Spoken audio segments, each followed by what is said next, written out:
हम सीधे आपको लिए चलते हैं लखनऊ संजय त्रिपाठी के पास। संजय, लखनऊ किस तरीके से याद कर रहा है जनता के जनरल बिपिन रावत को? रोमाना, जनरल बिपिन रावत को शूरवीर कह लें, परमवीर कह लें, महावीर कह लें, लेकिन ये सारे शब्द, ये सारी संज्ञाएं उनके शौर्य के, उनके जाबाजी के आगे छोटी पड़ जाएंगी। आपने कहा ना, लोगों के जनरल थे और लोग याद कर रहे हैं, न केवल आर्मी बैकग्राउंड के लोग बल्कि आम लोगों के दिलों में भी बसते थे जनरल। और इस वक्त आप 10-90 चौराहे की तस्वीरें देखिए, जहाँ पर जनरल की तस्वीर के आगे मोमबत्तियाँ लगा करके उन्हें फूल अर्पित करके श्रद्धांजलि दी जा रही है। और इस वक्त न केवल आम लोग मेरे साथ मौजूद हैं, बल्कि तीनों सेनाओं में काम कर चुके अधिकारी भी मेरे साथ मौजूद हैं। आप एयरफोर्स से रहे शायद, आपका नाम बता दें। मेरा नाम honorary flight lieutenant Yudhishthir Singh Sahab, किस तरह से याद करेंगे आज? जनरल साहब हमारे बीच में नहीं रहे, वो पंचतत्व में विलीन हो गए हैं। देखिए, सबसे पहले तो मैं अपने दिवंगत सेनापति, उनकी धर्मपत्नी श्रीमती मधुलिका रावत और अन्य 11 शहीदों को श्रद्धा सुमन अर्पित करना चाहूँगा, श्रद्धांजलि देना चाहूँगा।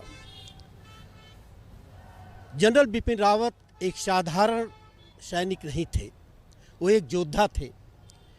उनका असमय जाना सेना के लिए नहीं, पूरे देश के लिए एक बहुत बड़ी क्षति है। बहुत बड़ी क्षति थी उनकी। किस तरह से देखते हैं, बड़े बहादुर थे और दुश्मन देश थर्राते थे, कांपते थे उनके शौर्य के, उनके पराक्रम के आगे। देखिए, अभी तक जो देखा है, हमारे पहले चीफ ऑफ डिफेंस स्टाफ रहे और इनके ही कार्यकाल में हम लोगों ने पाकिस्तान में घुस के, हमारी सेना ने पाकिस्तान को मारा है और गलवान घाटी में चीन को, उनकी सेना को पीछे हटने के लिए मजबूर होना पड़ा। कभी चाइना ने सोचा भी नहीं होगा कि हिंदुस्तान भी हमें आंख दिखा सकता है और धक्के मार के बॉर्डर से पीछे हटा सकता है। और यही जनरल रावत थे जिनसे दूसरे देश भी कांपने लगे। चाइना हर बॉर्डर पे हमारी तैयारियां हो गई, जहां पे हमारे हवाई जहाज़ तैनात हो गए, सड़कों का निर्माण हुआ और हमारा देश बहुत मजबूत हुआ। विदेशों में भी हमारी छवि सुधर गई और बॉर्डर हम लोगों का, इनके समय काल में जितना एक्विजिशन हुआ है, गोला बारूद, चाहे हमारे रॉकेट लॉन्चर हों, S-400 हमारे रॉकेट लॉन्चर हों, जितने राफेल है, तो जितना कांपते थे, थर्राते थे, लोग उतना ही प्यार करते थे, सैनिक उतना ही चाहते थे। क्या कहेंगे?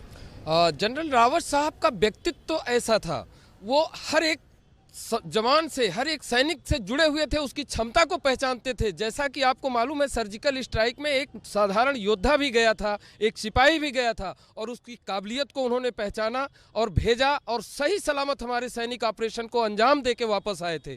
तो एक कुशल लीडर की जो व्यक्तित्व के धनी थे और गुण थे, उनमें पूरी तरह से भरपूर थे। और कुशल रणनीतिकार के साथ साथ वो नए ज़माने की लड़ाइयों को बहुत अच्छे से अपनी सेना में शामिल करना चाहते थे। तीनों सेना के अंगों को एकता में पिरोने का काम उन्होंने किया। हमारे नए सेना मुख्यालय का निर्माण उन्होंने इस तरीके से किया कि तीनों सेनाएं एक तरह से मिलकर काम करें और तीनों सेनाएं एक तरह से मिलकर काम करें, देश की रक्षा करें। किस तरह से याद करेंगे जनरल साहब को? देखिए, जनरल साहब के बारे में जहाँ तक मैंने सुना है, वो जितने अच्छे नेतृत्व प्रदान करते थे, उतने अच्छे हृदय वाले थे। एक जवान से लेकर अधिकारी तक सबको बहुत प्रेम उन्होंने किया। और सर्जिकल स्ट्राइक हो या चाइना बॉर्डर हो, अपने लाइफ में हमने पहली बार देखा कि चाइना बॉर्डर पे एक हाथापाई वाली जो कुश्ती टाइप लोग पहले दंगल हुआ करते थे, इस टाइप से भी लड़ाई हुई, ये पहले नहीं हमने देखा। ये इन्हीं के नेतृत्व हुआ और चाइना को अपने मुँह के खानी पड़ी और पीछे खदेड़ना पड़ा। और इसी तरह पाकिस्तान में जो सर्जिकल स्ट्राइक हुआ, पाकिस्तान की नस्तानाबूद कर दिया, सारे आतंकवादियों का तहस कर दिया। कश्मीर से आतंकवादी होता है, ये उन्हीं की देन है। आम पब्लिक उनकी गुणगान।